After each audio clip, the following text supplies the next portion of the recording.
Eating is not only instinctive, but it also plays huge roles in psychological, social, and cultural ways. Our body develops in many ways, but four of the most important are psychological, genetic, cultural, and social. How does media portray eating as a bad thing, though? What happens when social pressure and misinterpretation of health and nutrition spiral out of control? The truth is, not all dieting is healthy. Today, 20 million American women and 10 million men in total suffer from eating disorders. 10% of college women suffer from clinical or nearly clinical eating disorders, and these can all include bulimia nervosa, anorexia, pica, binge eating disorder, and a long list of others. People begin to notice behaviors, looks, and most noticeably, weight at a young age. Many learn that in times of stress, eating can help calm yourself.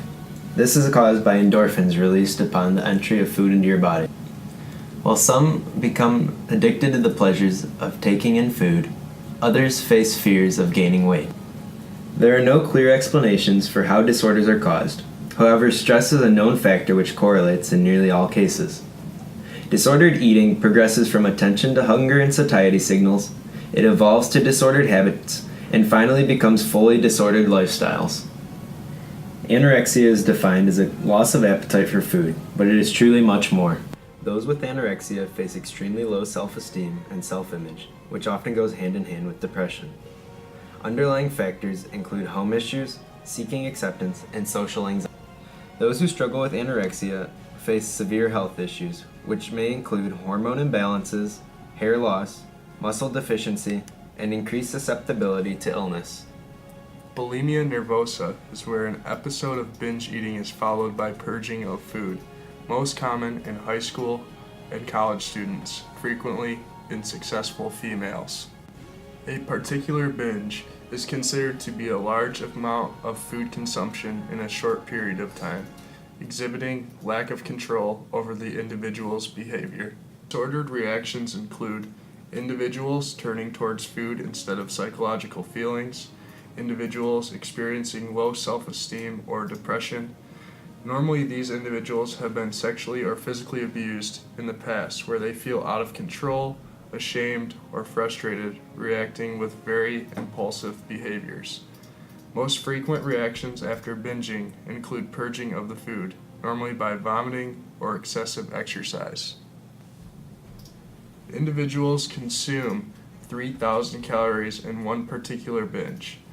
33 to 75% of calories are consumed regardless of purging.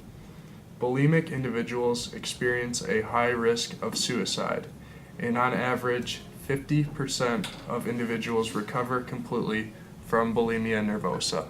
Health risks of bulimia nervosa include repeat exposure of teeth and glands to stomach acid during purging, drop of blood potassium levels, and stomach ulcers and bleeding.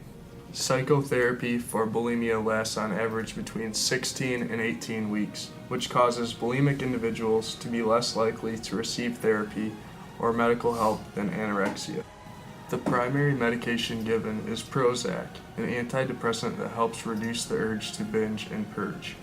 Patients can receive nutritional counseling, where they correct misconceptions, reestablish habits, and balance food choices.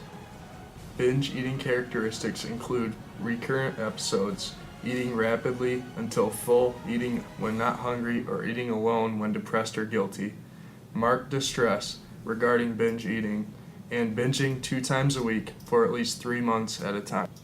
2 major binge eating disorders include night eating syndrome, where one consumes 1/3 of daily calorie intake in the evening, need to eat in order to sleep, or wake up in the middle of the night to eat 2 to 3 times. And female athlete triad, which occurs in women that participate in high energy expenditure activities. They experience irregular periods, weaker bone mass, which is irreversible later on in life, and endure a great amount of stress. Eating disorders are harder to cure than prevent. This prevention should start early in a person's life rather than later. This means that this prevention should start when people are at a very young age. The prepubescent period is when kids are most susceptible to developing an eating disorder. Certain behavior and attitude towards kids can cause them to become uncomfortable with their body and want to change it. This can lead to an eating disorder in an attempt to lose weight and change their body. Things that you can do is be supportive of how they look and teach them to be accepting of their body image while encouraging healthy eating habits. Lifestyle along with proper nutrition, such as only eating when hungry. Keep children educated on proper nutrition and the importance of a healthy lifestyle. With this, you should discourage them from improper dieting or meal skipping while allowing them independence toward food choice to a degree. Ways to achieve healthy weight without dieting is to adopt and maintain sensible eating habits and a physically active lifestyle and a positive attitude towards life.